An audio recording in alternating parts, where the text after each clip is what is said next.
ரோமர்கள் நிறுவம் 1வது அதிகாரம் 20வது வசனத்திலிருந்து 26 வசனம் வரைக்கும் நம்ம சிந்திக்க இருக்கிறோம். இப்படி இருக்க பாவத்தை அறிகிற அறிவு நியாயப்பிரமாணத்தினால் வருகிறபடியால் எந்த மனுஷனும் நியாயப்பிரமாணத்தின் கிரியைகளினாலே தேவனுக்கு முன்பாக நீதிமானாக்கப்படுவதில்லை. இப்படி இருக்க நியாயப்பிரமாணம் இல்லாமல் தேவநீதி வெளியாக்கப்பட்டிருக்கிறது. அதை குறித்து நியாயப்பிரமாணமும் தீர்க்க தரிசனங்களும் சாட்சியிடுகிறது. அது இயேசு கிறிஸ்துவை பற்றும் விசுவாசத்தினாலே பலிக்கும் தேவ நீதியே. விசுவாசிக்கிற எவர்களுக்குள்ளும் எவர்கள் மேலும் அது பலிக்கும், வித்தியாசமே இல்லை. எல்லாரும் பாவம் செய்து தேவ மகிமையற்றவர்களாகி இலவசமாய் அவருடைய கிருபையினாலே கிறிஸ்து இயேசுவில் உள்ள மீட்பை கொண்டு நீதிமான்களாக்கப்படுகிறார்கள். தேவன் பொறுமையாயிருந்த முற்காலத்தில் நடந்த பாவங்களை தாம் பொறுத்து கொண்டதை குறித்து தம்முடைய நீதியை காண்பிக்கும் பொருட்டாகவும் தாம் நீதி உள்ளவரும் இயேசுவினிடத்தில் விசுவாசமாய் இருக்கிறவனை நீதிமானாக்குவருமாய் விளங்கும்படி இக்காலத்தில் தமது நீதியை காண்பிக்கும் பொருட்டாகவும் இயேசு கிறிஸ்துவினுடைய இரத்தத்தை பற்றும் விசுவாசத்தினாலே பலிக்கும் கிருபாதார பலியாக அவரையே ஏற்படுத்தினார். வேதம் கடவுளுடைய வார்த்தை. அந்த பரிசுத்த ஆவியானவர் பரிசுத்த மனிதர்களை கொண்டு ஏவப்பட்டு எழுதப்பட்ட ஒரு வார்த்தை.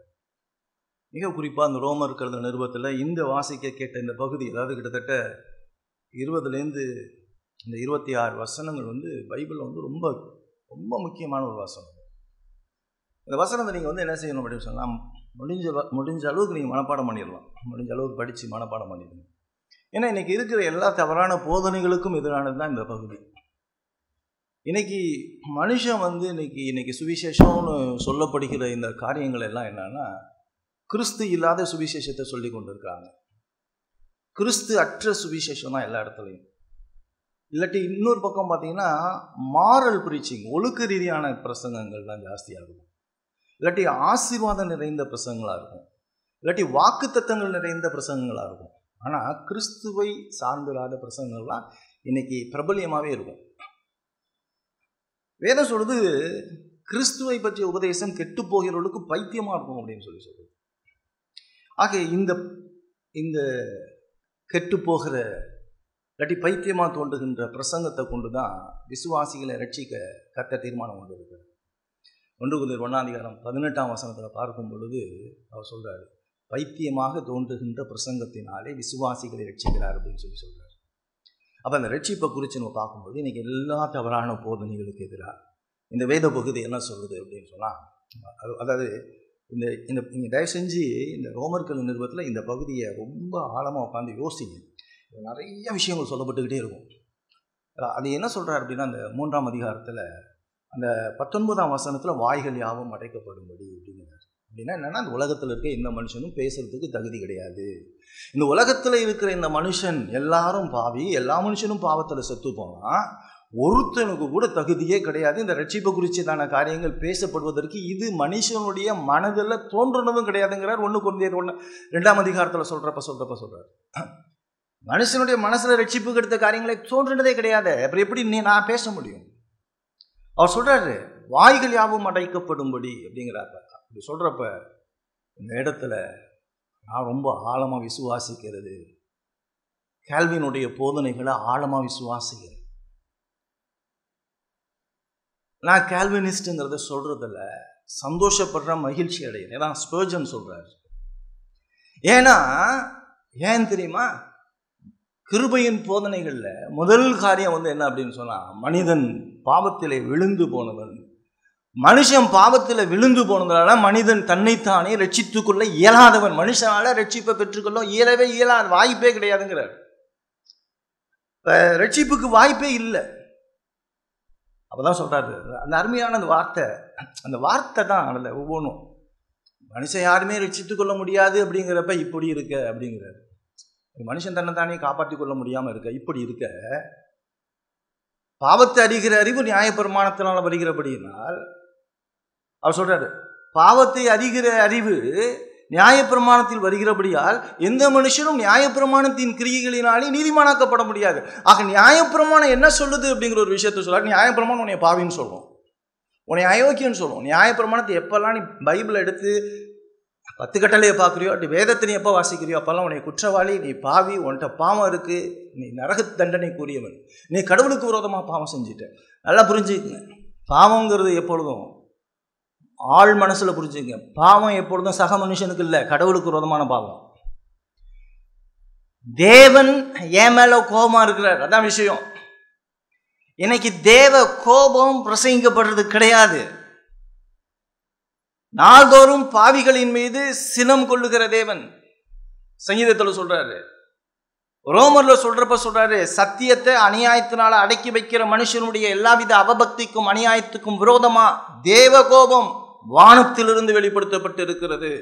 அப்ப சுவிசேஷம் ஆரம்பிக்கிறப்பயே அந்த நிருபங்களை ஆரம்பிக்கிறப்ப பரிசுத்த ஆவியான தேவன் ரோமர்கள் நிருபத்தை முதலாவது வைக்கிறப்ப ஒரு அழுத்தம் கொடுக்கிறார். என்ன அழுத்தம் கொடுக்கிறார் அப்படின்னா, மனுஷன் பாவத்துல செத்து இருக்கலாம், மனுஷன் தன்னைத்தானே ரட்சித்துக் கொள்ள முடியாது, மனுஷன் தேவ கோபத்துக்கு நேராக இருக்கான், மனுஷன் கடவுளுக்கு விரோதமா பாவம் செஞ்சிருக்கிறான். அதான் சொல்றாரு. அப்ப கடவுள் என் மேல கோபமா இருக்கிறார். இந்த கோபம் என் மேல இருக்கு. இப்ப கடவுளோட கோபம் என் மேல இருந்துச்சா நான் என்ன ஆவேன்? அங்கதான் சொல்றாரு. அந்த அற்புதமான ஒரு விஷயம். இப்படி இருக்க பாவத்தை அறிகிற அறிவு நியாயப்பிரமாணத்தில் வருகிறபடியால் எந்த மனுஷனும் நியாயப்பிரமாணத்தின் கிரியையினால, அப்ப ரட்சிப்பு கிரியையினால கிடையாது. இன்னைக்கு இந்த முழு உலகமும் இந்த ஆர்மீனியன் சொல்ற இந்த கோட்பாட்டாளர்கள் எல்லாரும், இல்லாட்டி பெண்டகாஸ்டல் இயக்கம் எல்லாம், இல்லாட்டி எல்லாருமே கிரியையினால ரட்சிப்பு. இன்னைக்கு ரொம்ப பார்த்தீங்கன்னா இந்த லண்டன் டேஸ்ன்னு சொல்லிக்கிட்டு இன்னைக்கு பார்த்தீங்கன்னா எல்லாரும் ஓலையை பிடிச்சிட்டு போயிட்டு இருப்பாங்க. கவனிச்சிருக்கீங்களா? ஓலையை பிடிச்சிட்டு போயிட்டு இருப்பான், ஓசனான்னு கத்திட்டு இருப்பான். எதுக்கு? என்ன நடந்துச்சுன்னு கேட்குங்க. அதனால உனக்கு ரட்சிப்பு கிடைக்க போதா? நீ 40 நாள் உபவாசம் இருக்கிறதுனால ரட்சிப்பு கிடைக்க போதா? 40 நாள் நீங்க இருந்துவிட்டு ஏசு படக்காட்சி போட்டு காட்டுறதுனால ரட்சிப்பு கிடைக்க போதா? கருணாமூர்த்தி படம் போட்டா ரட்சிப்பு கிடைக்குமா? இப்போ ஏதாவது பாருங்க, அதாவது மனுஷன் வேதம் சொல்றதை மட்டும் கேட்க மாட்டான், மிச்சம் எல்லாம் சொல்றதையும் கேட்பான். கருணாமூர்த்தி சினிமா பார்த்தா அவனுக்கு அது ரட்சிப்பு வருமா?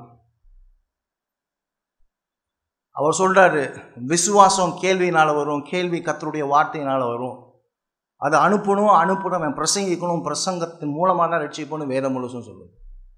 ரட்சிப்பு எப்பொழுதும் பிரசங்கத்தின் மூலமாக தான், எப்பொழுதும் வேதத்திலிருந்து பிரசங்கிக்கப்படுகிற பிரசங்கத்தின் மூலமாக தான். அங்க சொல்றாரு, அந்த வசனத்தில் அழகா சொல்றாரு, எந்த மனுஷனும் நியாயப்பிரமாணத்தின் கிரியையினால ரட்சிக்கப்படுறது கிடையாது. இப்படி இருக்க நியாயப்பிரமாணம் இல்லாமல் தேவ நீதி வெளிப்படுத்தப்பட்டிருக்கிறது. அதை குறித்து நியாயப்பிரமாணமும் தீர்க்க தரிசனமும் சாட்சியிடுகிறது. அப்ப பழைய ஏற்பாடு முழுசும் இயேசு கிறிஸ்துவை குறித்து சாட்சி சொல்லிட்டு இருக்கு. பழைய ஏற்பாடு முழுசும் இயேசு தான் ரட்சகருங்கிற ஒரு விஷயத்தை பழைய ஏற்பாடு சொல்லிக்கிட்டே இருக்கு. இதை தான் இயேசு கிறிஸ்துவுமே சொன்னார். என்னை குறித்து இவையெல்லாம் எழுதி இருக்கு. லூக்கா சுவிசேஷம் 24 அதிகாரம் 44 வசனம், யோவான் சுவிசேஷம் 5 அதிகாரம் 39 வசனம், இதெல்லாம் இயேசு கிறிஸ்து தான் இருந்தப்ப இயேசு கிறிஸ்துவே சொல்றாரு, என் மூலமா தான் ரட்சிப்பு, எல்லாமே என்னை பத்தி தான் பேசிட்டு இருக்கு அப்படின்னு சொல்றாரு. இந்த ரட்சிப்பு எப்படி? இலவசமா அப்படின்னு சொல்றாரு. 24 வசனத்துல பாத்தீங்கன்னா, இலவசமா அவருடைய கிருபையினால கிறிஸ்து இயேசுவில் உள்ள மீட்பை கொண்டு நீதிமானாக்கப்படுகிறோம். ஐயோங்களே, இலவசம்ட்டாரு. இலவசம்னா பெற்றுக்கொள்றவன் தான், வாங்குறவன் கிடையாது. இலவசம் சொல்லிட்டாரு. அது கிருபை என்ன? தகுதி இல்லாதவனுக்கு கொடுக்கப்படுவது. யாரை கொண்டு? இயேசு கிறிஸ்துவில் உள்ள மீட்பை கொண்டு. அப்ப முழு ரட்சிப்பையும் குறித்து நீங்க பார்க்கும் பொழுது, முழுமையா பிதாவான கடவுள் குமாரனை அனுப்பி தான் தெரிந்து கொண்ட ஜனங்களை, தான் முன்குறித்த ஜனங்களை தனது குமாரனுடைய கிருபாதார பலியின் மூலமாக ரட்சிக்கிறார். இதுதான் விஷயங்க. அப்ப ரட்சிப்புக்கும் மனுஷனுக்கு என்ன தொடர்புனா, கடவுள் எனக்கு வெளிப்படுத்தினாதான் இந்த கிருபையின் சுவிசேஷம் புரியும். கடவுள் தன்னை குமாரன் மூலமா வேதத்திலிருந்து வெளிப்படுத்தினாதான் எனக்கு ரட்சிப்பை குறித்து தானே காரியங்கள் புரியும். நீ படக்காட்சி போட்டு காட்டினாலோ இல்லாட்டி ஏதாவது ஒரு நாடகம் நடித்து காட்டினாலோ அது மூலமா வரவே வராது. இப்ப இன்னைக்கு சொல்லப்படுகிற சுவிசேஷத்துக்கும் வேதம் சொல்ற சுவிசேஷத்துக்கும் முற்றிலும் முரண்பாடான காரியம். இப்ப கடந்த வாரத்தில் பார்த்தோம், இந்த வசனத்துல பார்க்கும் பொழுது 25, 26 பார்க்கும் பொழுது, தேவன் பொறுமையாயிருந்த முற்காலத்தில் நடந்த பாவங்களை தாம் பொறுத்து கொண்டதை குறித்து தம்முடைய நீதியை காண்பிக்கும் பொருட்டாகவும் தாம் நீதி உள்ளவரும் இயேசுவினிடத்தில் விசுவாசமாய் இருக்கிறவனை நீதிமானாக்கவருமாய் விளங்கும்படி இக்காலத்திலே தமது நீதியை காண்பிக்கும் பொருட்டாக கிறிஸ்து இயேசுவினுடைய இரத்தத்தை பற்றும் விசுவாசத்தினாலே பலிக்கும் கிருபாதார பலியாக அவரை ஏற்படுத்தினார்.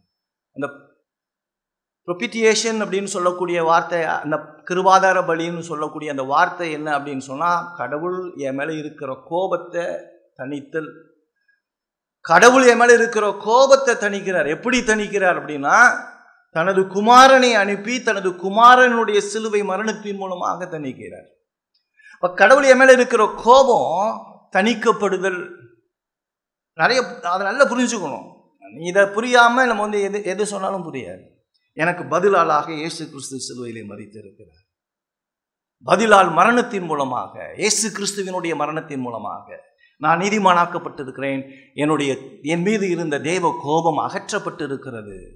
அப்படி சொல்லிட்டு அடுத்த விஷயத்தை சொல்றாரு. 26ஆம் வசனத்தில் சிந்திக்க இருக்கக்கூடிய ஒரு வார்த்தை என்னன்னா, இயேசு கிறிஸ்துவினுடைய இரத்தத்தை பற்றும் விசுவாசத்தினால் இவளிக்கும் கிருபாதார பலியாக அவர் ஏற்படுத்தினார். எப்படி ஆண்டவர் எப்படி மீட்டார் என்னைய? இங்க பாருங்க, ரட்சிக்கப்பட்டவங்க நல்லா தெரிஞ்சுங்க. எப்படி என்னை கடவுள் மீட்டார், எப்படி என் மேல இருந்த தேவ கோபம் அகற்றப்பட்டுச்சு, யார் கடவுள் என் மேல இருந்த கோபத்தை அகற்றுபவராக நியமித்தார்? யார் நியமித்தார்? பிதாமான கடவுள் நியமித்தார். யாரை நியமித்தார்? குமாரனை நியமித்தார். குமாரனை என்னவா நியமித்தார்? பரிகார பலியாக ஏற்படுத்தினார். இப்ப இயேசு கிறிஸ்து எனக்கு பரிகார பலி, எனக்கு பதிலாளாக. இதை தான் புதிய ஏற்பாடு முழுசுமாக சொல்லுகிறது. ரட்சிப்புல ரொம்ப முக்கியமான ஒரு காரியம் நல்ல மனசு வச்சுங்க. நீங்கள் நானும் ரட்சிக்கப்படுறப்போ ஒரு முக்கியமான ஒரு காரியம் என்னன்னா, உங்களுக்காகவும் எனக்காகவும் ரத்தம் சிந்தப்பட்டது. உங்களுக்காகவும் எனக்காகவும் ரத்தம் சிந்தப்பட்டுச்சு. நான் செஞ்ச பாவத்துக்காக ரத்தம் சிந்தப்பட்டது. ரத்தம் சிந்துதல் இல்லாம பாவம் மன்னிப்புலன்னு வேதம் சொல்ற. ரத்தம் சிந்தப்பட்டது. அதான் பார்க்க போறோம். எப்படி ரத்தம் சிந்தப்பட்டுச்சு பாருங்க, வசனத்தை பாருங்க. அப்போஸ்தலர் நடபடிகள் 20ஆம் அதிகாரம். நிறைய வசனம் பார்க்க போறோம். பைபிள் பரட்டிக்கிட்டே வாங்க, அப்பதான் அது புரியும். அப்போஸ்தலர் 20ஆம் அதிகாரம் 28வது வசனத்துல பாருங்க. ஆகையால் உங்களை குறித்தும் தேவன் தம்முடைய சுய இரத்தத்தினாலே சம்பாதித்து கொண்ட தமது சபையை மேய்ப்பதற்கு பரிசுத்த ஆவி உங்களை கண்காணிய வைத்த மந்தை முழுவதையும் குறித்து எச்சரிக்கை. அங்க சொல்றப்ப தேவன் தம்முடைய சுய இரத்தத்தினாலே சம்பாதித்து கொண்ட திருச்சபை, அதே வார்த்தை தான் இந்த 26ஆம் வசனத்துல சொல்றது. இயேசு கிறிஸ்து இயேசுவினுடைய இரத்தத்தை பற்றும் விசுவாசத்தினாலே பலிக்கும் கிருபாதார பலியாக அவரை ஏற்படுத்தினார். ரோமர் 5ஆம் அதிகாரம் 9ஆம் வசனத்துக்கு வாங்க. ரோமர் 5ஆம் அதிகாரம் 9ஆம் வசனத்துல பாருங்க. 9ஆம் வசனத்துல, இப்படி நாம் அவருடைய இரத்தத்தினாலே நீதிமான்கள் ஆக்கப்பட்டிருக்க கோபாக்கினைக்கு நீங்களாக அவராலே நாம் ரட்சிக்கப்படுவது அதிக நிச்சயம். அங்க சொல்றப்ப சொல்றாரு, இப்படி நாம் அவருடைய இரத்தத்தினாலே நீதிமான்களாக்கப்பட்டிருக்கிற. எபேசியர்கள் நிருபம் 1ஆம் அதிகாரத்தை எடுத்துங்க. எபேசியர் 1ஆம் அதிகாரம்.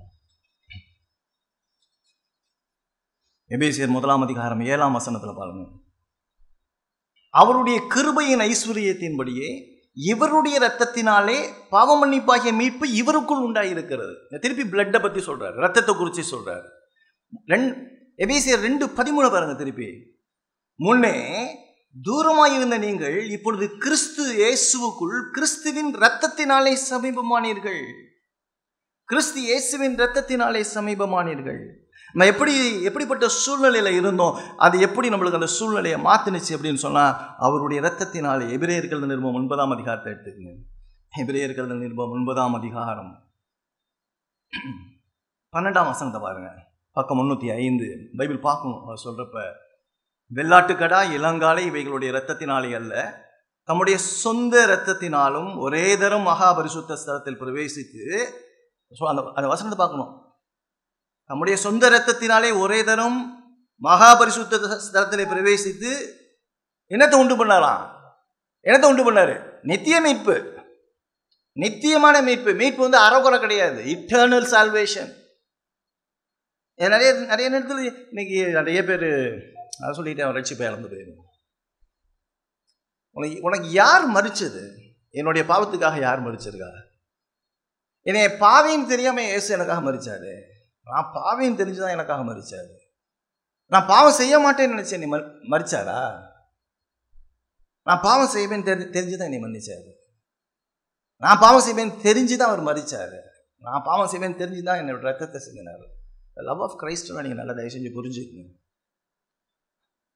பாவம் செய்யாதீங்க, பாவம் செய்யாதீங்க. பாவம் வந்து ரொம்ப ஒரு கிறிஸ்தவ வாழ்க்கைக்கு ரொம்ப மோசமான ஒரு விஷயம். நிறைய நேரத்தில் பாவனை பெருசாக நினைக்காதீங்க. சின்னதாக பொய், தவறான வார்த்தை, கூடுதலான வார்த்தை, குறைவான வார்த்தை பாவமாக இருக்கு. கவனமாக இருந்திருக்குங்க. ரொம்ப திருப்பி 14ஆம் வசனத்தில் பாருங்கள். திருப்பி 14ஆம் வசனம் பாருங்கள். ரொம்ப இன்ட்ரெஸ்டிங்கான விஷயம் சொல்கிறார் பாருங்கள். நித்திய ஆவியினாலே தம்மை தாமே பழுதற்றபடியாக தேவனுக்கு ஒப்பு கொடுத்து, சரியா, கிறிஸ்துவினுடைய இரத்தம் ஜீவனுள்ள தேவனுக்கு ஊழியம் செய்வதற்கு உங்கள் மனசாட்சியை செத்த கிரியைகளை சுத்திகரிப்பது என்னவா? எவ்வளவு நிச்சயம், எவ்வளவு நிச்சயம் பாருங்க. அந்த அஷூரன்ஸ் ஆஃப் சால்வேஷன் எப்படி சொல்லப்படுது பாருங்க. எப்படி இயேசு எனக்காக மரிச்சிருக்காருன்னு யோசிச்சு பாருங்க. இப்போ நீங்கள் நிறைய நேரத்தில் நம்மளுக்கு அந்த இயேசு கிறிஸ்துவனுடைய சிலுவை மரணத்தை குறித்து பேசுறதே கிடையாது. இந்த பிரசங்க பீடம் இயேசுவே இல்லாததுக்கு தான் இந்த பிரசங்கம் பீடம். இந்த திருச்சபையில் நீங்கள் மனசில் வச்சுக்க, இந்த இடத்துல என்னைக்கு எவன் கிறிஸ்துவை பற்றி பேசலையோ, இயேசு கிறிஸ்துவனுடைய சிலுவை மரணத்தை பற்றி பேசலையோ, அவன் இந்த இடத்துல நிற்கிறதுக்கு ஒரு நாளும் தகுதியே இல்லாது. Unfit for the pulpit.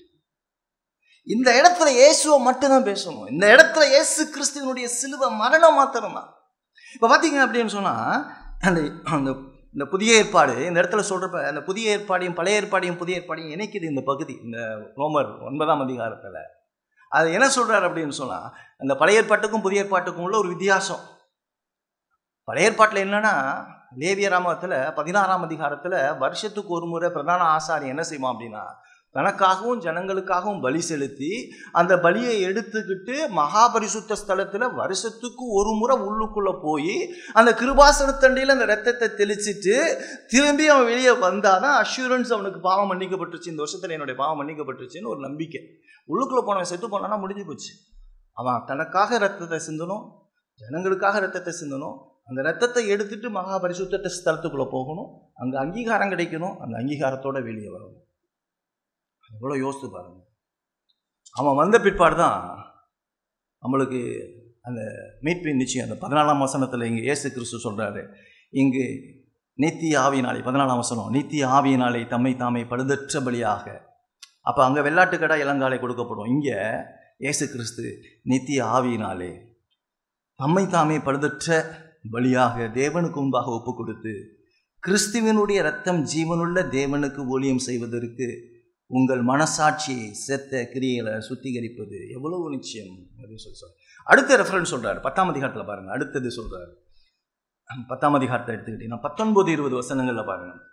19-20 வசனங்களில், ஆகையால் சகோதரரே, நாம் பரிசுத்த ஸ்தலத்துக்குள் பிரவேசிப்பதற்கு இயேசுவானவர் தமது மாம்சமாகிய திரையின் வழியாய் புதிதும் ஜீவனுமான மார்க்கத்தை நமக்கு உண்டு பண்ணினபடியால் அந்த மார்க்கத்தின் வழியாய் பிரவேசிப்பதற்கு அவருடைய இரத்தத்தினாலே நமக்கு தைரியம் உண்டாயிருக்கிறது. நம்மளுக்கு எப்படி தைரியம் உண்டாயிருக்குது? அவருடைய இரத்தத்தினால. இப்போ செய்யுங்க, அது புரிஞ்சு படிச்சிங்கன்னா தான் தெரியும். அந்த இடத்துல அவருடைய இரத்தம் பிதாவுக்கு செலுத்தப்பட்டதுனால பிதாவை அணுக முடியாத இருந்தனா, பிதாவை எப்படி அணுகிறேன்னா குமாரனுடைய இரத்தத்தின் மூலமாக நான் அணுகும்படியான ஒரு வாய்ப்பு. இப்போ நீங்கள் பாருங்கள், திரும்ப பாருங்களேன், 1 பேதுரு 1ஆம் அதிகாரத்தை எடுத்துங்க. 1 பேதுரு 1ஆம் அதிகாரம், அங்கே ஒரு அழகான விஷயம் அங்கே சொல்லப்படுகிறது. 1 பேதுரு 1ஆம் அதிகாரம் பாருங்க.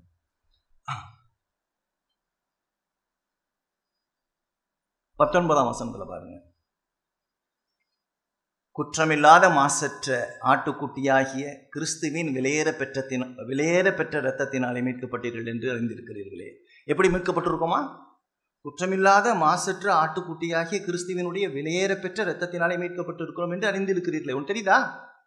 புரிஞ்சிருக்கா? அப்படி கேட்குற, அறிந்திருக்கிறீர்களே. மேலே சொல்றாரு, மேலே வசனம் 18ஆம் வசனத்தில் சொல்றப்ப, உங்கள் முன்னோர்களால் பாரம்பரியமாய் நீங்கள் அனுசரித்து வந்த வீணான நடத்தையினின்று அழிவுள்ள வஸ்துகளாகிய வெள்ளியினாலும் பொன்னினாலும் மீட்கப்படாமல், சரியா, அப்படி மீட்கப்படலை. எப்படி மீட்கப்பட்டிருக்கீங்க? எப்படி நீங்களும் நானும் காப்பாற்றப்பட்டிருக்கோம்? குற்றமில்லாத மாசற்ற ஆட்டுக்குட்டியாகிய இயேசு கிறிஸ்துவின் விலையேற பெற்ற இரத்தத்தினாலே நம்ம என்ன செய்திருக்கோம்? மீட்கப்பட்டிருக்கிறோம். அப்போ நீங்களும் நானும் கடவுளை நீங்கள் அப்ரோச் பண்ணணும், கடவுளிடத்தில் சமூகத்தில் போகணும், நம்மளுடைய ஜெபங்கள் கேட்கப்படணும்னா இயேசு கிறிஸ்துவினுடைய சிலுவை மரணம், அவருடைய இரத்தம் சிந்துதல் இல்லாமல் அவருடைய நம்ம போய் அணுக முடியாது. இது ரொம்ப முக்கியமான குறிப்பு. நம்ம ஜெபத்தில் தேவனை அணுகுவதற்கு இயேசு கிறிஸ்து இல்லாமல் போய் அணுக முடியாதுங்கிறது ஆணித்தரமாக சொல்லப்படுகிறது. ஆணித்தரமாக சொல்லப்படுது. நான் என்னுடைய ஜெபம் கேட்கப்படணும்னா நான் கிறிஸ்துவை முன்னிறுத்தி, கிறிஸ்துவினுடைய இரத்தத்தை முன்னிறுத்தி நாங்கள் போகணும். ஏன்னா குற்றமில்லாத இரத்தம். அதனால தான் சொல்றாரு பாருங்க, யோவான் 1 யோவான் பாருங்க, திருப்பி அப்படியே திருப்பி 1 யோவான் 1ஆம் அதிகாரம் 7ஆம் வசனத்தை பாருங்க. 1 யோவான் 1ஆம் அதிகாரம் 7ஆம் வசனத்தில் பார்த்தீங்க அப்படின்னா அவர் சொல்றார். 7ஆம் வசனத்தில், அவர் ஒளியில் இருக்கிறது போல நாமும் ஒளியிலே நடந்தால் ஒருவரோடு ஒருவர் ஐக்கியப்பட்டிருப்போம். அவருடைய குமாரனாகிய இயேசு கிறிஸ்துவின் ரத்தம் சகல பாவங்களை நீக்கி நம்மை சுத்திகரிக்க வல்லது. அவர் சொல்றாரு, கிறிஸ்துவின் ரத்தம் என்ன செய்தான்? சகல பாவங்களையும் நீக்குது. என்னுடைய எல்லா பாவத்தையும் நீக்கிறது எது? கவனிக்கிறீங்களா? என்னுடைய எல்லா பாவத்தையும் நீக்கிறது எது? இயேசு கிறிஸ்துவினுடைய ரத்தம். அவர் பரிகார பலி. தேவனுடைய கோபத்தை தணிக்கும்படியாக குமாரனாகிய இயேசு கிறிஸ்து இந்த உலகத்துல பாவமே இல்லாதவரா அவருடைய பரிசுத்தமான இரத்தத்தை சிந்தி என்னை மீட்டெடுத்திருக்கார். வெளிப்படுத்தல் 1ஆம் அதிகாரம் எடுத்துங்க, 6ஆம் வசனம் பாருங்க. வெளிப்படுத்தல் 1:6 பாருங்க. நம்மிடத்தில் அன்பு கூர்ந்து, அப்படிதான் நம்மிடத்தில் அன்பு கூர்ந்து தமது இரத்தத்தினாலே நம்முடைய பாவங்களை நம்மை கழுவி நம்மை பிதாவாகிய தேவனுக்கு முன்பாக நம்மை ஆசாரியர்களும் ராஜாக்களும் ஆக்கின அவருக்கு மகிமையும் வல்லமையும் என்றென்றைக்கும் உண்டாயிருப்பதாக ஆமாம். இப்போ இங்கே பாருங்க, அஷூரன்ஸ் ஆஃப் சால்வேஷன் இந்த இடத்துல ரொம்ப எடுத்துக்கலாம். என்னை பாவமே இல்லாமல் கழுவிட்டார். அவர் இயேசு கிறிஸ்து என்னை கழுவிட்டார். ஒரு விசுவாசிக்கு எவ்வளவு உறுதியான ஒரு நம்பிக்கை இருக்கு பாருங்க கிறிஸ்துவினுடைய இரத்தத்தின் மீது. இங்க பாருங்க, இதை நீங்க சரியா புரிஞ்சுக்கணும். பாவமே இல்லாதவர் பாவியாகிய எனக்கு என்னை மன்னிச்சிருக்கிறார். அவருடைய பாவமற்ற இரத்தத்தை சிந்தி என்னை மன்னிச்சிருக்கிறார். பாவமே இல்லாத இரத்தம் என்னை சுத்தமா மன்னிச்சிருக்கிறார். என்னை மன்னிச்சு பிதாவுக்கு முன்னதாக ஆசாரியனும் ராஜாவுமாக மாற்றியிருக்கிறார்.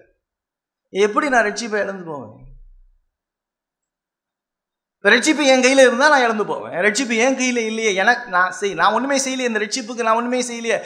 ரட்சிப்புக்கு செஞ்சது எல்லாமே கிறிஸ்து தானே சிலுவையில் செஞ்சு முடிச்சாரு. கிறிஸ்துல செஞ்சாரு. நான் கிறிஸ்துவ விசுவாசிக்க தானே செய்கிறேன். அந்த விசுவாசத்தையும் அவர் தானே கொடுத்துருக்காரு. அப்புறம் எப்படி இங்கே நான் ரட்சிப்பை இழந்து போகிறதுக்கு எனக்கு எங்கே வாய்ப்பு இருக்கு? வாய்ப்பே கிடையாது. ஐயோ என்ன செய்யுது? நான் பாவம் பண்ணிட்டேன், என்ன பண்ணுறது? நான் பாவம் பண்ணிட்டேன், என்ன பண்ணுறது? 1 யோவான் 1ஆம் அதிகாரத்தில் என்ன சொல்லுது? 1 யோவான் எடுத்துக்கங்க, அப்படி சும்மா அப்படி திருப்பிங்க. 1 யோவான் எடுத்துக்கங்க. சொல்றாரு,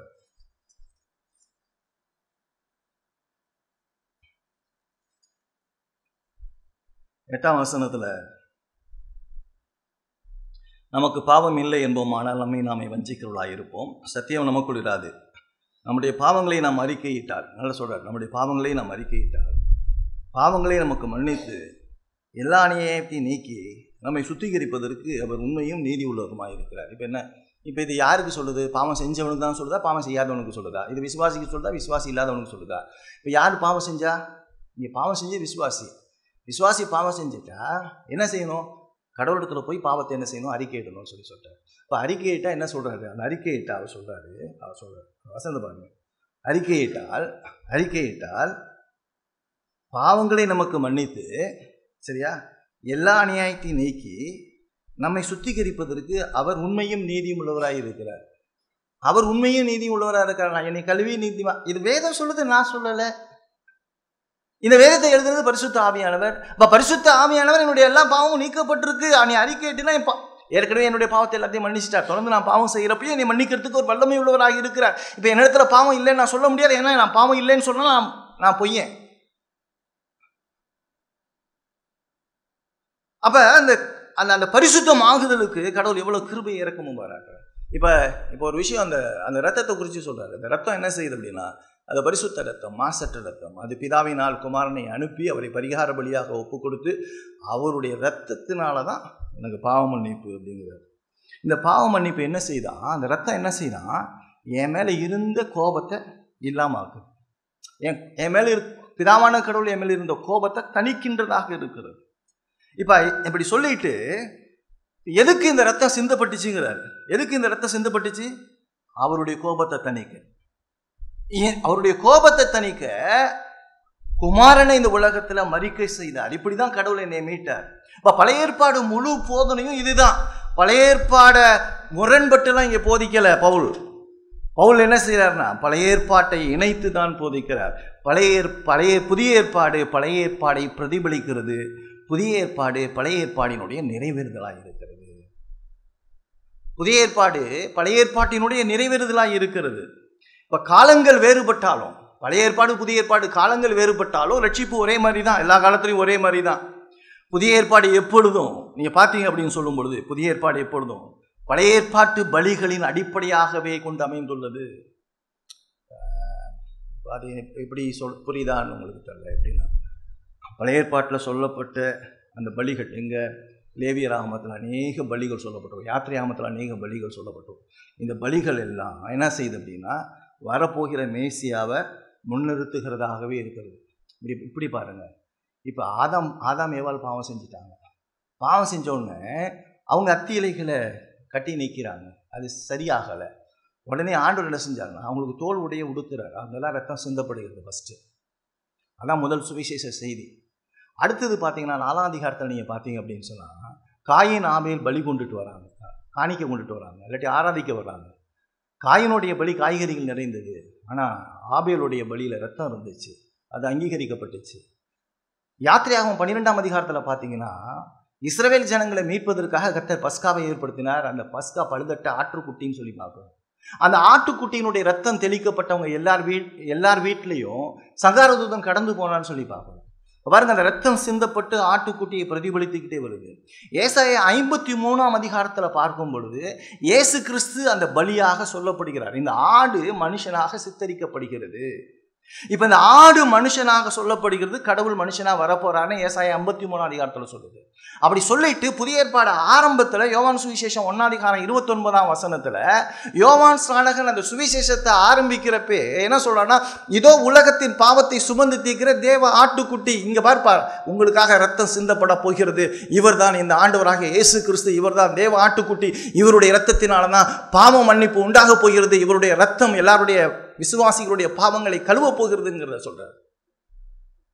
அப்ப இப்ப இப்ப இப்ப இந்த புதிய ஏற்பாட்டில் சொல்லப்பட்டது பழைய ஏற்பாட்டில் ஏற்கனவே சொல்லப்பட்ட ஒரு விஷயம். அப்ப பழைய ஏற்பாட்டில் சொல்லப்பட்ட அந்த வாக்குத்தத்தங்கள், நிழல்கள் எல்லாம், அந்த ப்ராமிசஸ் எல்லாம் இங்க இயேசு கிறிஸ்துவுக்குள்ள ஃபுல்ஃபில் ஆகுதுங்கிறத நம்ம பார்க்கிறோம். இப்ப இயேசு சொல்றாரு, பைபிள் எடுத்துங்க, மத்தேயு சுவிசேஷம் எடுத்துங்க, 5ஆம் அதிகாரத்தை எடுத்துங்க. மத்தேயு சுவிசேஷம் 5ஆம் அதிகாரம்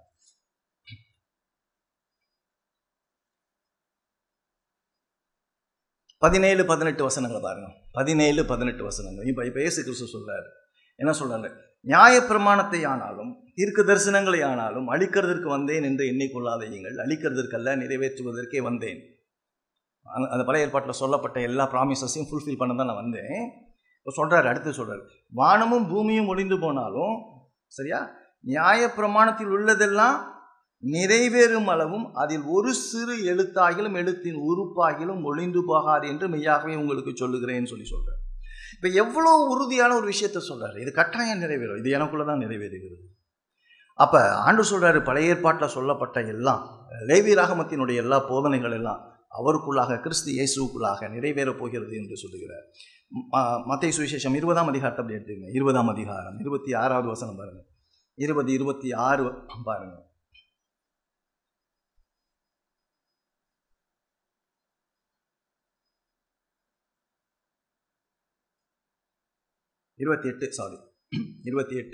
அந்தபடியே மனுஷகுமாரனும் ஊழியம் கொள்ளும்படி வராமல் ஊழியம் செய்யவும் அநேகரை மீட்கும் பொருளாக தம்முடைய ஜீவனை கொடுக்கவும் வந்தார்.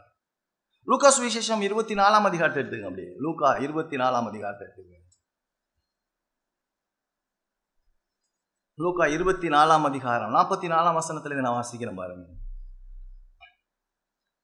அவர்களை நோக்கி, மோசேயின் நியாயப்பிரமாணத்திலும் தீர்க்கதரிசன ஆகமங்களிலும் சங்கீதங்களிலும் என்னை குறித்து எழுதியிருக்கிறவைகள் எல்லாம் நிறைவேற வேண்டியதென்று நான் உங்களோடு இருந்தபொழுது உங்களுக்கு சொல்லி கொண்டு வந்த விசேஷங்கள் இவைகளை. இயேசு கிறிஸ்து தனது அப்போஸ்தலருக்கு சொல்லி கொண்டு வந்த விஷயம் என்னன்னா, என்னை பற்றி பழைய ஏற்பாட்டில், என்னை பற்றி மோசேயினுடைய ஆகமத்தில், என்னை பற்றி சங்கீதத்தில், என்னை பற்றி தீர்க்க தரிசனத்தில் சொல்லப்பட்ட விஷயத்தை தான் நான் உன்கிட்ட சொல்லிட்டு வந்தேன். நல்லா கவனிச்சிங்க. இப்போ புதுசாலாம் ஒரு காஸ்பல்லாம் யாரும் சொல்ல முடியாது. சுவிசேஷங்கிறது வேதத்தில் தான் நீங்கள் சொல்லணும். வேதத்தை தாண்டி வேறு எதுவுமே சொல்ல முடியாது. பழைய ஏற்பாட்டிலேருந்து தான் இவர் சித்தரிக்கிறார். பழைய ஏற்பாட்டில் சொல்லப்பட்ட ஒரு விஷயத்தில் புதிய ஏற்பாட்டில் நிறைவேறுது, அது நான் தான் அப்படிங்கிறார். சொல்லிட்டு சொல்றாரு. அடுத்த வசனத்தை பாருங்க, 45.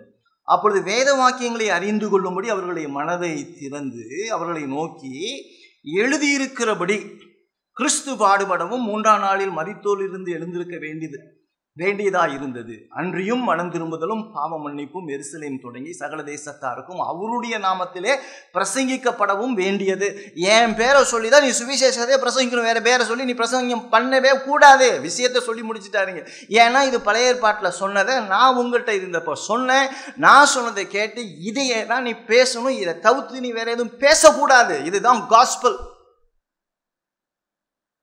இன்னைக்கு எப்படி சிந்திச்சிட்டு இருக்கு பாருங்க. இன்னைக்கு எப்படி உலகம் போயிட்டு, எப்படி மனுஷன் ரட்சிக்கப்படுவான், எப்படி பாவத்திலிருந்து விடுதலை பெறுவான், எப்படி கிறிஸ்து உயர்த்தப்படாம எப்படி ஒரு மனுஷன் ரட்சிக்கப்பட முடியும்? ஏன்னா இயேசு சொன்னதே சொல்லலையே. வெறும் அற்புத அடையாளம் கிடையவே கிடையாது, அந்நிய பாஷையெல்லாம் கிடையவே கிடையாது. அது எல்லாம் வேதம் என்னைக்கு முற்று பெற்றுச்சோ, வேதம் என்னைக்கு எழுதி முடிக்கப்பட்டுச்சோ அன்னையோட முடிஞ்சு போச்சு. இனிமேட்டுக்கு அதுக்கு பேச்சே இடம் கிடையாது. இனிமேட்டுக்கு நான் பிரசங்கிக்க வேண்டியதெல்லாம் மனுஷனுக்கு தேவையானது. மனுஷன் பாவத்தில் செத்து இருக்கான். பாவத்தில் செத்து இருக்கிறவனுக்கு மனம் திரும்புதல், விசுவாசம், இயேசு கிறிஸ்துவினுடைய சிலுவை மரணம் ரத்தத்தினால உண்டாகுதுங்கிற ஒரே செய்தியை தான் சொல்லிட்டு இருக்கணும். இதை சொல்றதுக்கு வெக்கப்படுறவன், போதகனா இருக்கிறதுக்கு லாயக்கு இல்லாதவன். இயேசுவை சொல்லணும், இயேசு கிறிஸ்துவினுடைய சிலுவை மரணத்தை சொல்லணும். இதுதான் ரோமர் இருக்கிறது நிருபத்தினுடைய முக்கியமான தாற்பயமாகவே இருக்குது. 1 கொரிந்தியர் 5ஆம் அதிகாரத்தை எடுத்துங்க. 1 கொரிந்தியர் 5ஆம் அதிகாரம் 7ஆம் வசனத்துல பாருங்க.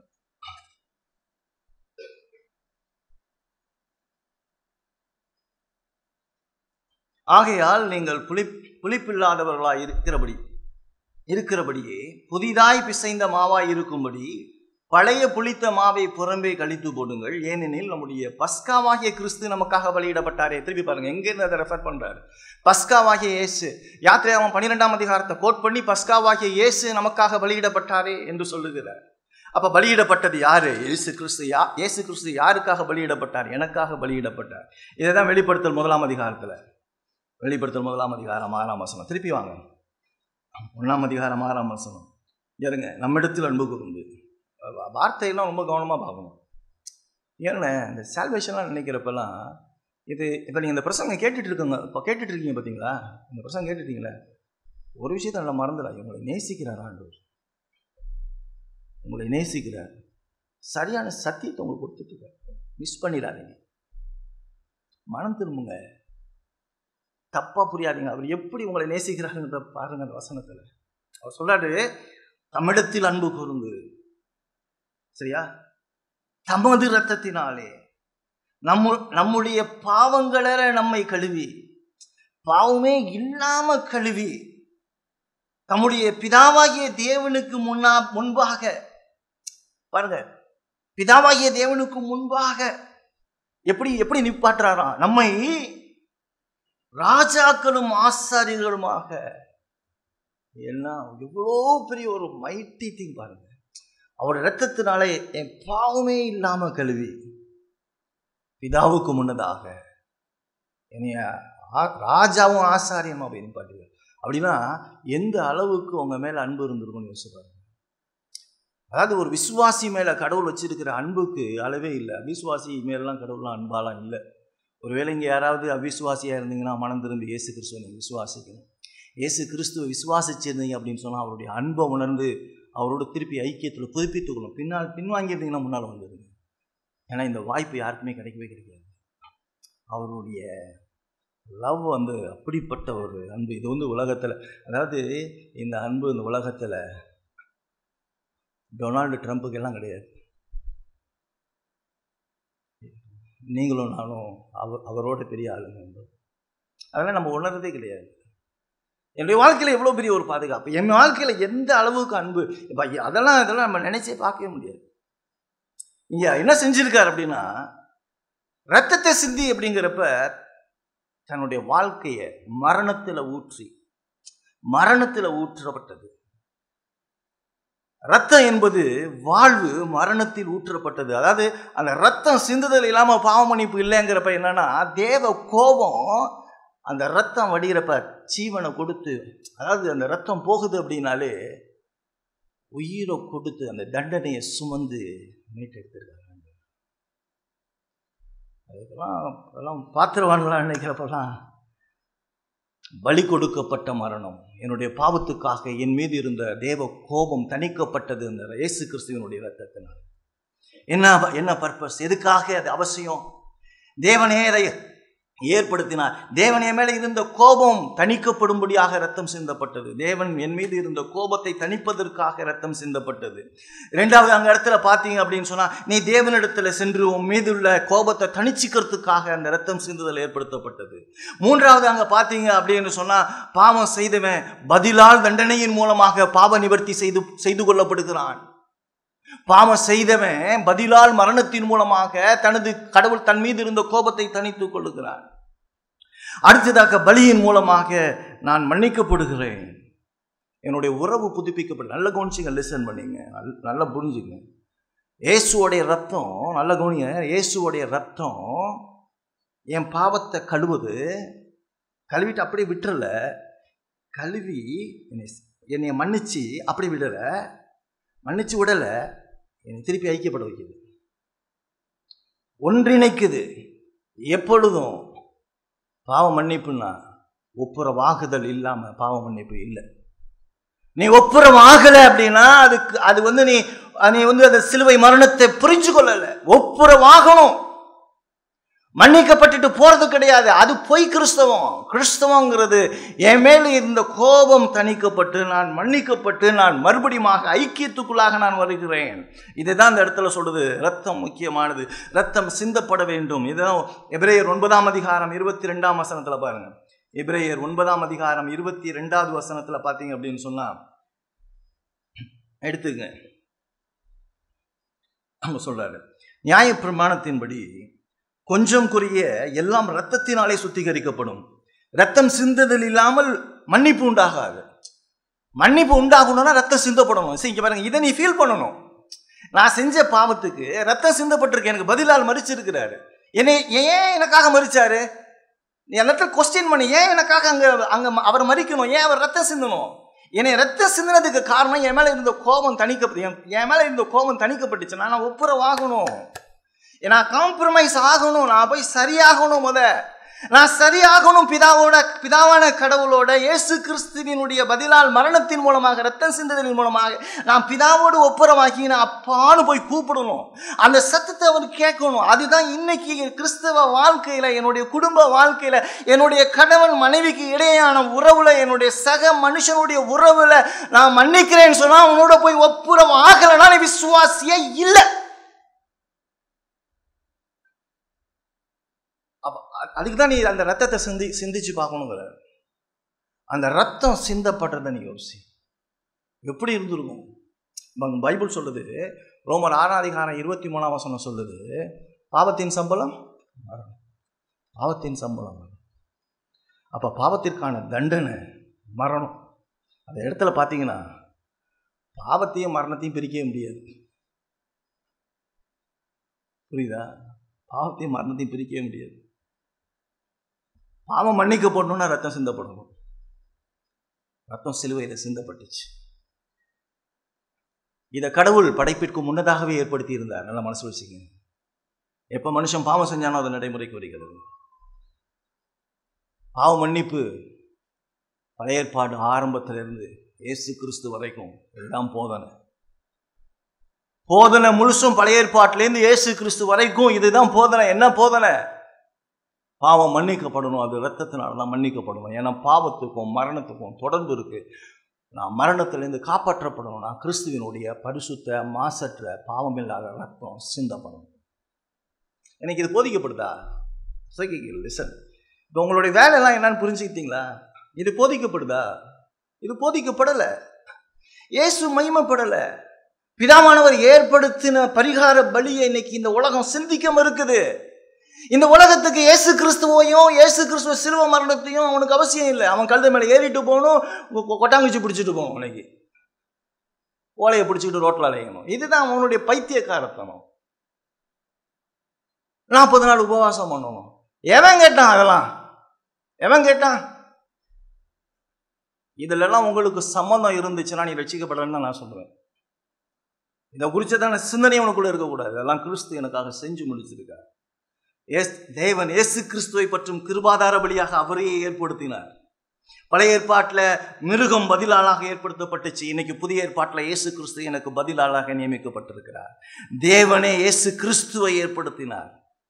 தம்மை தாமே ஒப்பு கொடுத்து, வேற எதுவுமே தேவை கிடையாது, அவர் ஒப்பு கொடுத்தார்.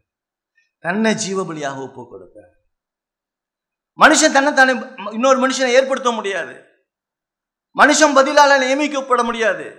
சுவிசேஷத்தினுடைய முழு மகிமையும் கடவுள் ஒருத்தருக்கு தான். இதை யாருக்கு விரோதமா நான் பாவம் செஞ்சனோ, அழகோனிய நான் யாருக்கு விரோதமா நான் பாவம் செஞ்சனோ அவரே எனக்கு பரிகாரத்தை ஏற்படுத்தி இருக்கிறாரு. நான் மனுஷன் ஏற்படுத்த முடியாது. காஸ்பல் புரியுதா? காஸ்பல் என்னன்னு புரியுதா? நான் கடவுளுக்கு விரோதமா பாவம் செஞ்சேன், அவர் தான் எனக்கு பரிகாரத்தை அவர் தான் ஏற்படுத்தினாரு, நான் ஏற்படுத்தல. அது கிறிஸ்து. அது கிறிஸ்துவினுடைய சிலுவை மரணம், உயிர்த்தெழுதல், இயேசு கிறிஸ்துவினுடைய ரத்தம் சிந்தப்படுதல். ஏசாயா 53 அதிகாரத்தை பாருங்க, என்ன சொல்றாருன்னு பாருங்க. ஏசாயா 53 அதிகாரம் 12 வசனத்துல பாருங்க. 12 வசனம். அவர் தம்முடைய ஆத்துமாவை மரணத்தில் ஊற்றி, சரியா, அக்கிரமக்காரரில் ஒருவராக எண்ணப்பட்டு அநேகருடைய பாவத்தை தாமே சுமந்து அக்கிரமக்காரருக்காக வேண்டிக் கொண்டது நிமித்தம் அநேகரை அவருக்கு பங்காக கொடுப்பேன், பலவான்களை அவர் தமக்கு கொள்ளையாக பங்கிட்டுக் கொள்வார். விஷயம் முடிஞ்சு போச்சு. எல்லாம் கம்ப்ளீட்டா எல்லாமே இயேசு கிறிஸ்து செஞ்சு முடிச்சிட்டாரு. இயேசு கிறிஸ்து எனக்கு பதிலாக எல்லாத்தையும் செஞ்சு முடிச்சிட்டாரு. அவர் தான் அக்கிரமக்காரராக எண்ணப்பட்டார். தம்முடைய ஆத்துமாவை மரணத்தில் ஊற்றி, தம்முடைய ஆத்துமாவை மரணத்தில் ஊற்றுனா என்ன அர்த்தம்? அவருடைய ரத்தத்தை சிந்தி. பாவம் மட்டும் அவர் இயேசு கிறிஸ்து மீது வைக்கப்படல. என் மீது இருந்த கோபமும் அவர் மீது ஊற்றப்பட்டது. என் மீது வந்த தண்டனை அவர் ஏற்றுக்கொண்டார். யோவான் சுவிசேஷம் 3 அதிகாரத்தில் பாருங்க. யோவான் சுவிசேஷம் 3 அதிகாரம் 16 வசனத்துல பார்த்தீங்க அப்படின்னு சொன்னா 16, 17, 18 வசனங்கள்ல பார்க்கும் பொழுது இந்த வசனத்தை சொல்றார். 3 அதிகாரம் பாருங்க.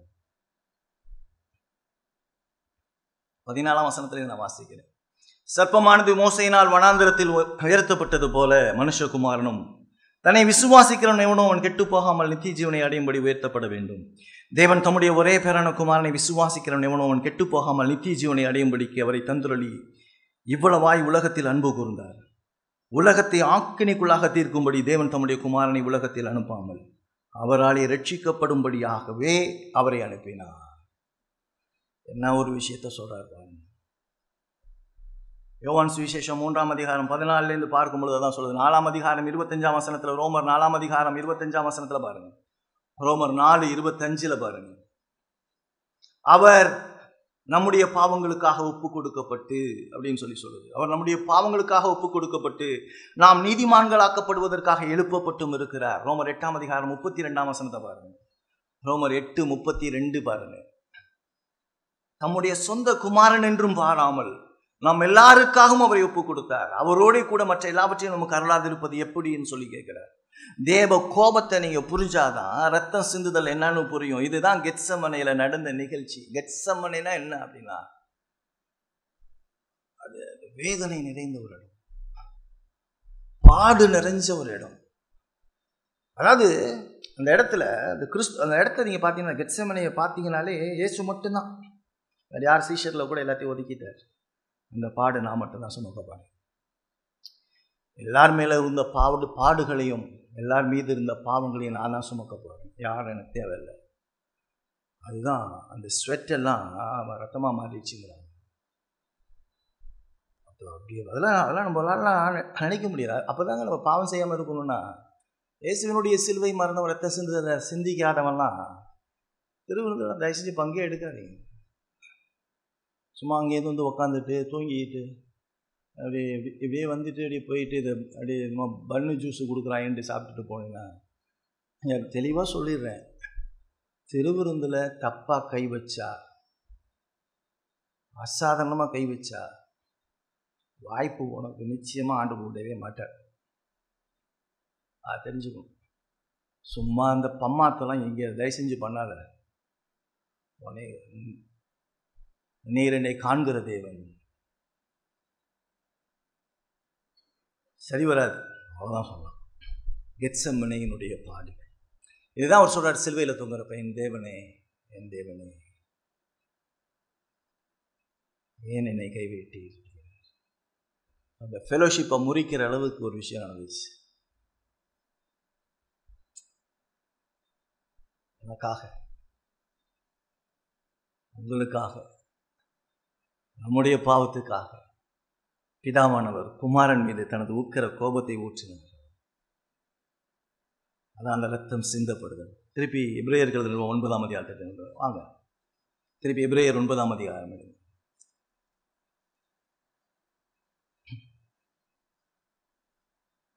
12ஆம் வசனத்தை திருப்பி நான் வாசிக்கிறேன். 12, 14, 16.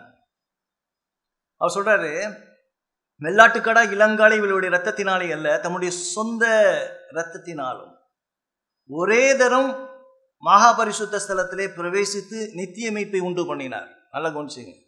ஒரே தரம் பிரவேசித்து நித்திய மீட்பை உண்டு பண்ணினார். இப்படி உங்களுக்கு புரியுதா?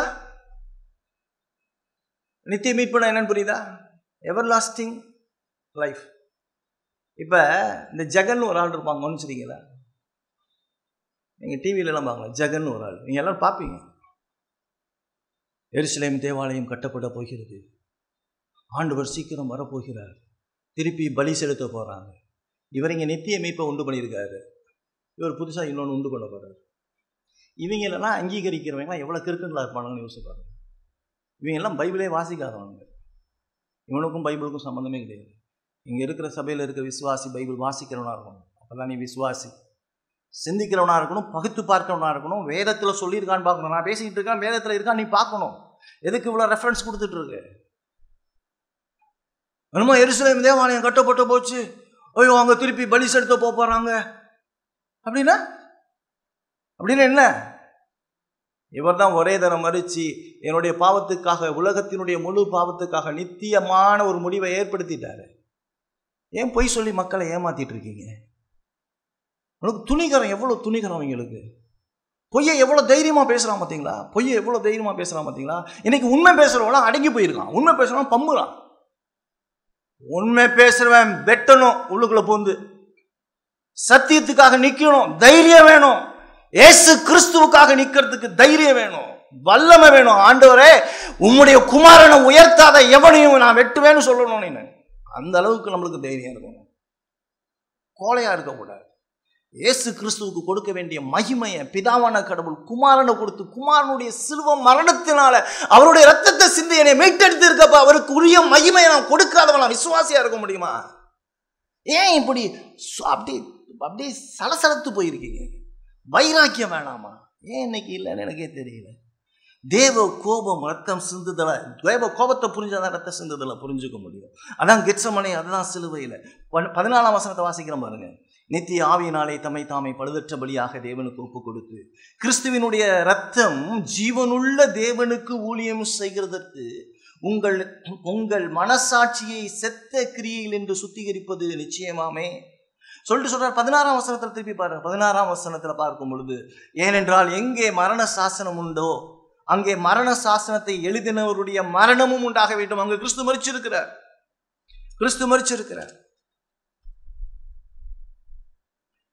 பிதாவினால் ஏற்றுக்கொள்ளக்கூடிய, பிதாவினுடைய கோபத்தை தணிக்கக்கூடிய ஒரே ஒரு பலி இயேசு கிறிஸ்து மட்டும்தான். ஆகவே இந்த இடத்துல இயேசு கிறிஸ்துவினுடைய ரத்தம் எனக்கு என்ன செஞ்சிருக்கு? அவருடைய மரணம் என்ன செஞ்சிருக்குன்னா, அவருடைய ரத்தத்தினாலே நான் மன்னிக்கப்பட்டிருக்கிறேன். பேசிக் ஃபண்டமெண்டல் ட்ரூத். இந்த உலகத்துக்கு தேவையான ஒரு விஷயம் என்ன தெரியுமா? இருங்க, கிறிஸ்துவை அறிதல் தான் நித்திய ஜீவன். கிறிஸ்துவை அறிதல் தான். கிறிஸ்து என்ன செஞ்சாலும் நீங்கள் யோசித்து பாருங்க. பைபிள் அப்படி முழுசா அவர் பரிகார பலியாக எனக்காக மரிச்சிருக்கிறார். அவர் மரிச்சிருக்கிறார் அப்படிங்கிறப்ப கிறிஸ்து என்னை மன்னிச்சிருக்கிறார். இப்போ கிறிஸ்து என்னை மன்னிச்சிருக்கிறாருங்கிறப்ப இந்த உலகத்துக்கு தேவை மன்னிப்பு. இந்த உலகத்துக்கு தேவை மன்னிப்பு. ஏன் இன்னைக்கு நம்ம மன்னிக்காம இருக்கணும்? நீங்க எவ்வளவு பேர் மன்னிக்கல தெரியுமா? மன்னிப்பை பெற்றேன்னு சொல்றீங்க, ஆனா நீங்க மன்னிச்சிருக்கீங்களா? இன்னைக்கு உன் மனைவியை நீ மன்னிக்கல, உன் கணவனை மன்னிக்கல, உன் பிள்ளைகளை மன்னிக்கல, உன்னுடைய உறவுகளை மன்னிக்கல. ஆனா நான் கிறிஸ்துவேன், நான் பைபிள் தூக்கிட்டு வருவேன், நான் கம்யூனியன் எடுப்பேன், நான் ஊழியம் செய்வேனா, அது ஆண்டவர் ஒரு பொழுதும் ஏற்றுக்கொள்ளவே மாட்டார். அது யாரா இருந்தாலும் சரி. எப்படி மன்னிக்க முடியலங்கிற? ஏன் உன் மனைவியை மன்னிக்க முடியல? ஏன் உன் கணவனை மன்னிக்க முடியல? அப்ப நீ விசுவாசியா? நீ விசுவாசி இல்ல. அப்ப டெலிபரேட்டா நான் சொல்வேன், நீ விசுவாசி இல்ல. மன்னிக்க தெரியாதவன், மன்னிக்க முடியாதவன் ஒரு நாளும் விசுவாசியா இருக்க முடியவே முடியாது. ஏன்னா இயேசு கிறிஸ்துவை நான் பார்க்கல. அவருடைய என் மேல இருந்த கோபத்தை நான் பார்க்கல. என் மேல இருந்த கோபம் எப்படி பதினால் மரணத்தின் மூலமாக கோபம் தணிக்கப்பட்டதுங்கிறத நான் பார்க்கல. இன்னைக்கு இந்த உலகத்துக்கு தேவை மன்னிப்பு. வேதம் சொல்லுது. திருப்பி யோவான் எடுத்துக்கலாம். 1 யோவான் 1ஆம் அதிகாரம் வசனத்தை பாருங்க.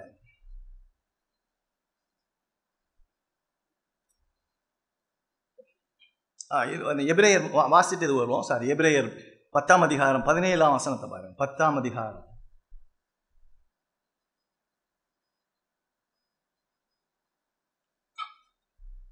17ஆம் வசனம். அவர்களுடைய பாவங்களையும் அவருடைய அக்கிரமங்களையும் நான் இனி நினைப்பதில்லை என்று சொல்லுகிறார். என்ன வார்த்தை பார்த்தீங்களா? இனிமேட்டுக்கு நான் நினைக்க மாட்டேன். இவைகள் மன்னிக்கப்பட்டது உண்டானால் இனி பாவத்தின் நிமித்தம் பலி செலுத்தப்படுவதில்லையே. புரியுதா ஜெகன் எங்க தப்புன்னு? இன்னைக்கு இந்த டிஸ்பென்சேஷனல் ஆர்மீனியன்ஸ் எல்லாம் இந்த இடத்துல தப்பு. எவன்லாம் இன்னைக்கு யூதனுக்கு வித்தியாசமான ரட்சிப்புன்னு சொல்லிட்டு இருக்கானோ தப்பு. அவ்வளவு பேரும் தப்பு. ஆண்டவர் இன்னைக்கு யூதன் என்றும் கிரேக்கன் என்றும் ஆண் என்றும் பெண் என்றும் அடிமை என்றும் சுயாதீனன் என்று இல்லை என்றார் ஆண்டவர். எல்லாத்தையும் ஒன்றிணைச்சிட்டார். யூதனையும் புறஜாதியானையும் ஒன்றிணைச்சதுதான் திருச்சபை. திருப்பி எப்படி பிரிவினை வருது?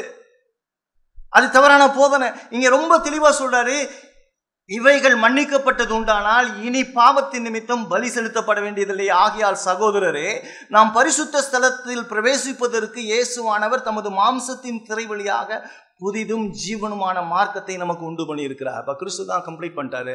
இனிமேட்டுக்கு வேற பலியெல்லாம் தேவை கிடையாது அப்படின்னு சொல்றாரு. திருப்பி யோவான் சுவிசேஷம் 1ஆம் அதிகாரம் 7ஆம் வசனத்துல பார்த்தீங்க அப்படின்னு சொன்ன அவர் சொல்றாரு.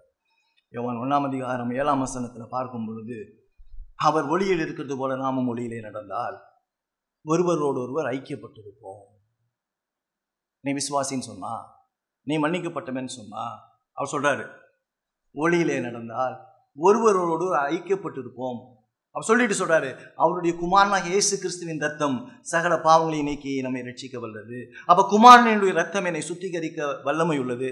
ஒருவேளை நான் பாவத்தில் விழுந்துட்டா, நான் தொடர்ந்து பாவத்தில் விழுந்துட்டு இருந்தா, இப்ப என்ன சொல்றாருன்னா, அப்பொழுதும் இயேசு கிறிஸ்துவினுடைய ரத்தம் என்னை மன்னிக்க வல்லமை உள்ளதாக இருக்கிறது. விசுவாசி பாவம் செஞ்சு விழுந்துட்டானா கூட திரும்பி ஏந்திரிச்சு வந்து ஆண்டவரிடத்துல மன்னிப்பு கேட்கும் பொழுது ஆண்டவர் மன்னிக்க வல்லமை உள்ளவராய் இருக்கிறார். இது புதிய உடன்படிக்கையினுடைய ரத்தம்.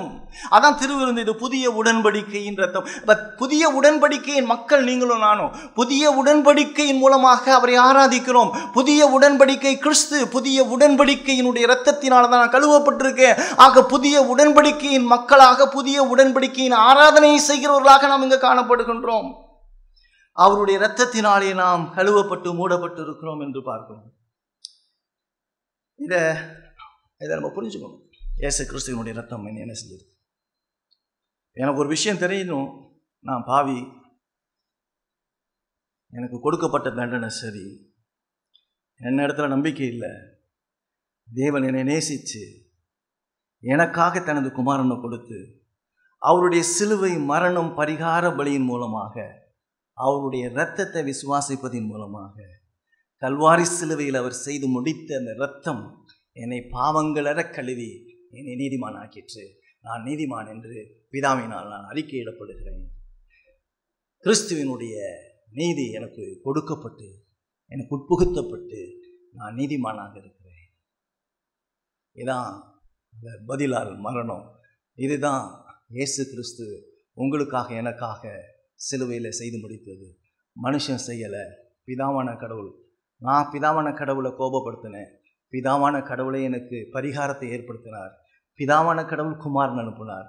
குமாரன் பதிலாளாக அவருடைய இரத்தத்தை சிந்தி அவருடைய ஜனங்களாகிய என்னையும் உங்களையும் மீட்டெடுத்திருக்கிறார். அல்லேலூயா. ஆமென். கர்த்தர் உங்களை ஆசீர்வதிப்பார்.